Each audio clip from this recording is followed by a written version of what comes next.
Всем привет! С вами Наталья Рукодельная, и буду я рассказывать о том, как приготовить кексы, любимые всей нашей семьей, и не только.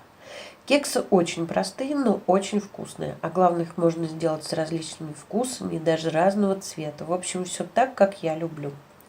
Обычно я делаю простые ванильные кексы с добавлением кокосовой стружки, которые я делаю сама. Можете по подсказке сверху посмотреть видео или использовать ссылку в описании этого видео. Чуть реже делаю двухцветные кексы, ванильные и с какао. Просто потому что лень.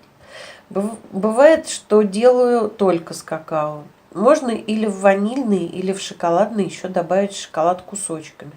В общем, тут простор для вашей фантазии. Чем мне еще нравится рецепт этих кексов, так это тем, что его можно уменьшать или увеличить в зависимости от вашей потребности без сложных подсчетов. Все продукты можно привязать к одному яйцу. Вот смотрите.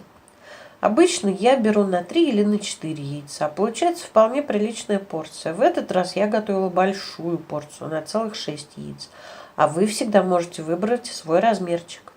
Самая лучшая форма для таких кексов силиконовая, как у меня, чтобы кексики внутри были с отверстием. Так они и смотрятся хорошо и пропекаются отлично. Но можно готовить и в других. Иногда я так тоже готовлю. Пора приступать к приготовлению. Кстати, тоже очень быстрому.